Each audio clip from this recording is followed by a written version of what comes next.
पल पल प्रभु को प्यार से याद कीजिए, पल पल प्रभु को प्यार से याद कीजिए। दिल में ही दिल की उससे यूं बात कीजिए, पल पल प्रभु को प्यार से याद कीजिए, पल पल प्रभु को प्यार से याद कीजिए। ओम शांति। अव्यक्त वाणी की श्रृंखला में रोज बाप दादा देवभान को भुलाने की भिन्न भिन्न युक्तियां सिखाते हैं। आज भी बाप दादा ने देवभान का आकर्षण क्यों होता है, उसे भुलाने की क्या युक्ति है, और उस युक्ति को धारण करें तो स्मृति स्वरूप बन जाएगी। तो सुनते हैं। बाप दादा कहते त्रिनेत्री, त्रिकालदर्शी और त्रिलोकी नाथ बनने की युक्तियां। त्रिनेत्री, त्रिकालदर्शी और त्रिलोकी नाथ बनने की युक्तियां। मुरली की डेट है 18/9/69। किसको देखते हैं? आकार को देखते या अव्यक्त को देखते हो? अगर अपनी और औरों की आकृति को न देख अव्यक्त को देखेंगे तो आकर्षण मूर्त बनेंगे। आकृति को न देख अव्यक्त मूर्त को देखें तो आकर्षण मूर्त बनेंगे। अगर आकृति को देखते तो आकर्षण मूर्त नहीं बनते हो। आकर्षण मूर्त बनना है तो आकृति के अंदर जो आकर्षण रूप है उसको देखो। उसे देखने से ही अपने से और औरों से आकर्षण नहीं होगा। तो अब के समय यही अव्यक्त सर्विस रही हुई है। अपना हमेशा अव्यक्त स्वरूप सामने रखें। तो अब समय अनुसार ये अव्यक्त सर्विस रही है, तो व्यक्त में क्यों आ जाते हो? इसका कारण क्या है? अव्यक्त बनना अच्छा भी लगता, फिर भी व्यक्त में क्यों आते हो? व्यक्त में आने से ही वाह्यात संकल्प आते और व्यर्थ कर्म भी होते हैं। तो व्यक्त से अव्यक्त बनने में मुश्किल क्यों लगती है? व्यक्त में जल्दी आ जाते हैं, अव्यक्त में मुश्किल से टिकते हैं। इसका कारण क्या है? तो कहा भूल जाते हैं। बच्चे कहते बाबा भूल जाते हैं। भूलते भी क्यों है? दे अभिमान क्यों आ जाता है? मालूम भी है, जानती भी हो, अनुभव भी किया है कि व्यक्त में और अव्यक्त में अंतर क्या है, नुकसान और फायदा क्या है, यह भी सब मालूम है। जब याद में बैठते हो तो देही अभिमानी से कैसे स्थित हो जाते हो? याद में तो बच्चे देही अभिमानी बनते, तो देही अभिमानी में कैसे स्थित होते हो? क्या कहते हो? बात तो बड़ी सहज है, जो आप सब ने बताया वो भी पुरुषार्थ का ही है। लेकिन जानते और मानते हुए भी देह अभिमान में आने का कारण यही है। जो देह का आकर्षण रहता है, इस आकर्षण से दूर हटने के लिए कोशिश करनी है। जैसे कोई खींचने वाली चीज होती है तो उस खिंचाव से दूर रखने के लिए क्या किया जाता है? कोई चीज जबरदस्ती खींचती है तो उस खिंचाव से अपने को बचाने के लिए क्या किया जाता है? चुंबक होता है ना, न चाहते हुए भी खींच जाते हैं। अगर आपको उस आकर्षण से किसी को दूर करना है तो क्या करेंगे?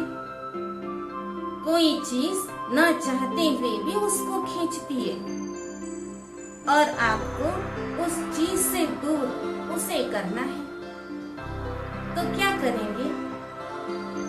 या तो उसको दूर ले जाएंगे, किनारा करके उसे दूर ले जाएंगे, या तो बीच में ऐसी चीज रखेंगे जो वो आकर्षण न कर सके। ये दो तरह से होता है, या तो दूर कर देना है या दोनों के बीच में ऐसी चीज डाल देंगे तो वो दूर हो जाते हैं। या तो वहां से उसे दूर कर लें जो उसे खींचे नहीं, या दोनों के बीच कोई ऐसी चीज डाल दें जो दूर हो सके। इसी तरह देह अभिमान या ये व्यक्त भाव ये भी चुंबक के माफिक न चाहते हुए भी उसमें आ जाते हैं। बीच में क्या रखेंगे? स्वयं को जानने के लिए क्या आवश्यकता है जिससे स्वयं को और सर्वशक्तिमान बाप को पूर्ण रीति जान सकते हो? एक ही शब्द है।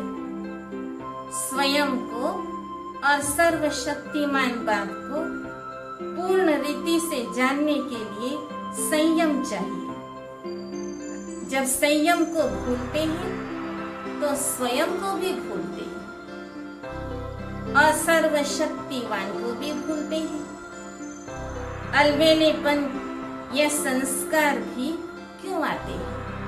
बच्चों में अलबेलापन भी आता या कोई संस्कार आ जाता, क्योंकि कोई ना कोई संयम को भूलते हो।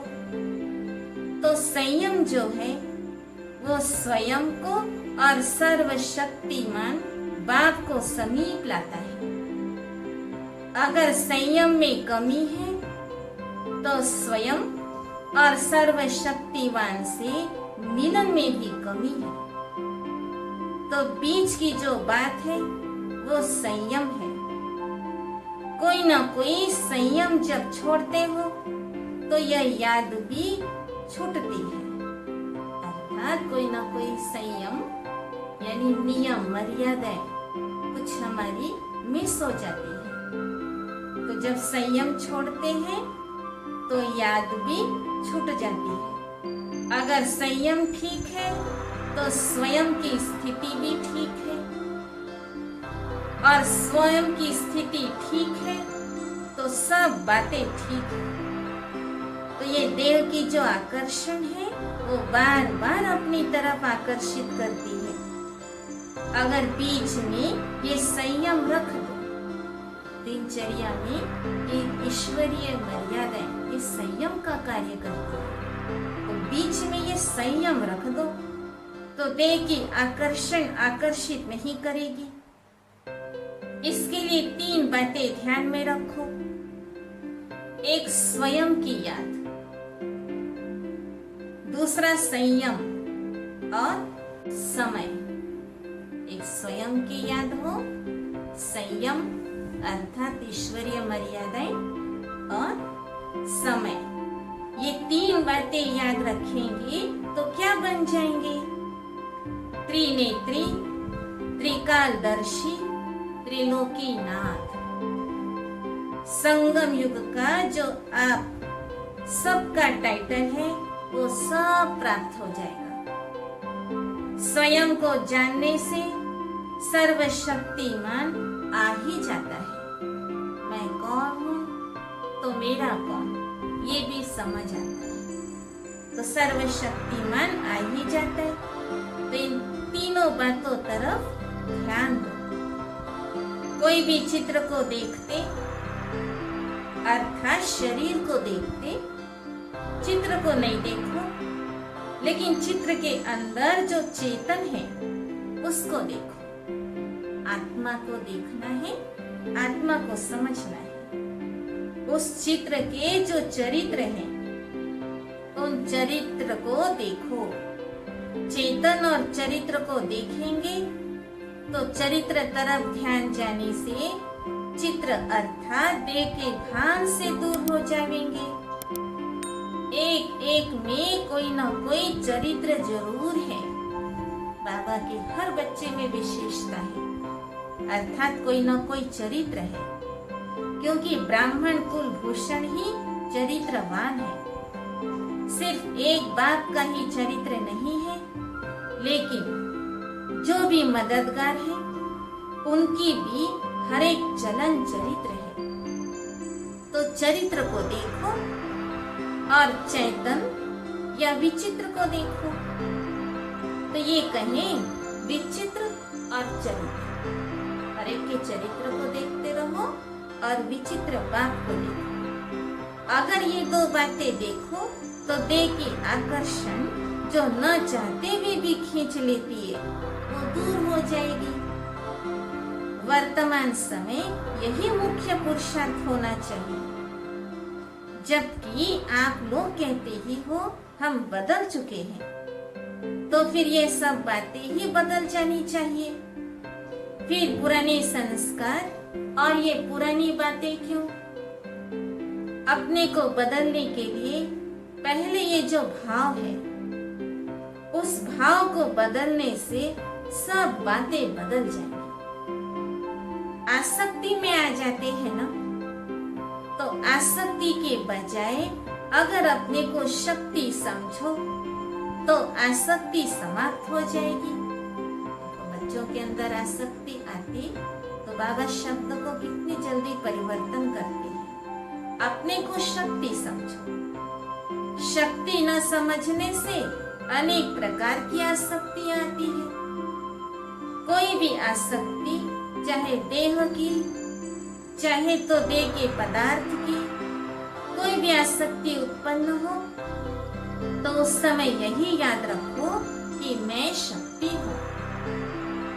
शक्ति में फिर आसक्ति कहाँ? आसक्ति के कारण उस स्थिति में आ नहीं सकते हैं, तो आसक्ति को खत्म कर लो।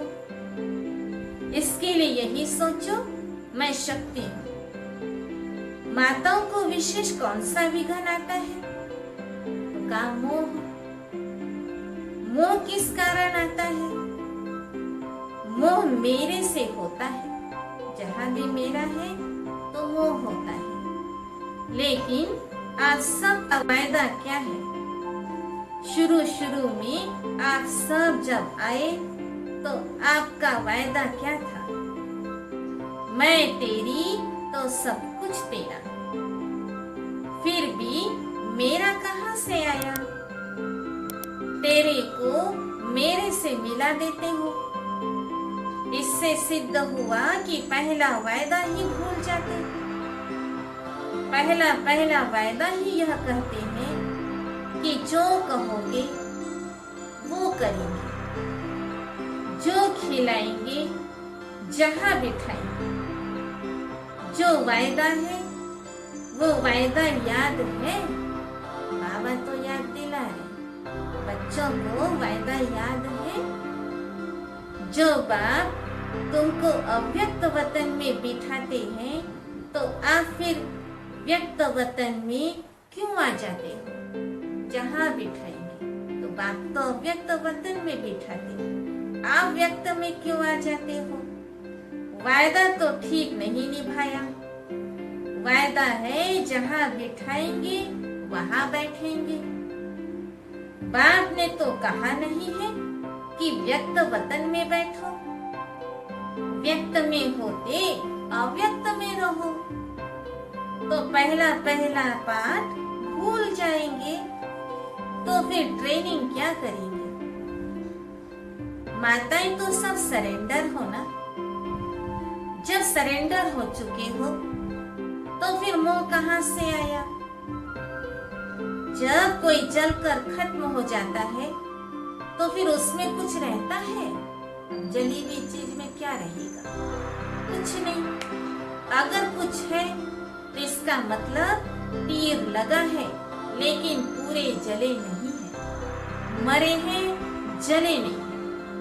मरना तो है लेकिन साथ में भस्म भी करना है। तो मरे हैं लेकिन जले नहीं है। रावण को पहले मारते हैं फिर जलाते हैं। तो मर जीवा बने हो परंतु जलकर एकदम खाक बन जाए वो नहीं बने हैं। सरेंडर का अर्थ तो बहुत बड़ा है। मेरा कुछ रहा ही नहीं। सरेंडर हुआ तो तन मन धन सब कुछ अर्पण। जब मन अर्पण कर दिया तो उस मन में अपने अनुसार संकल्प भी नहीं उठा सकते। तन से विकर्म कर कैसे सकते और धन को भी व्यर्थ कार्यों में लगा ही कैसे सकते हैं। तो इससे सिद्ध है कि देकर फिर वापस लेते हैं। जबकि तन मन धन दिया तो मन में क्या चलाना है वो भी श्रीमत मिलती है। तन से क्या करना है वो भी श्रीमत है और धन से क्या करना है वो भी श्रीमत है। तो जिसको दिया उनकी मत पर ही तो चलना होगा। जिसने मन दे दिया उसकी अवस्था क्या होगी? वो होगी मन मना भाव। मन दे दिया तो सहज मन मना भाव होगा। उसका मन वहां ही लगा रहेगा। इस मंत्र को कब भूलेंगे नहीं। और जो मन मना भाव होगा उसमें मोह हो सकता है। तो मोह जीत बनने के लिए अपने वायदे याद करो। यहाँ ट्रेनिंग से निकलेंगे तो कौन सा ठप्पा लगवा कर निकलेंगे? मोह जीत का। अगर मोह जीत का ठप्पा लग जाएगा तो सीधा ठप्पा ठिकाने पर पहुंचेगा। इसलिए ठप्पा जरूर लगाना। फिर माताओं को बुलाएंगे जिन्होंने ठप्पा लगाया होगा। अगली बार उन्हीं को बाप दादा बुलाएंगे जिन्होंने ठप्पा लगाया होगा। मोह जीत वालों का ही सम्मेलन करेंगे। इसीलिए जल्दी जल्दी तैयार हो जाओ। ये दो बातें जीवन में आ जाए तो मोह जीत बन जाएंगे। एक तो बाबा जो खिलाएंगे जहाँ बिठाएंगे तो चेक करना है क्या बाबा ने जहाँ बिठाया वहाँ मेरी बुद्धि बैठती है।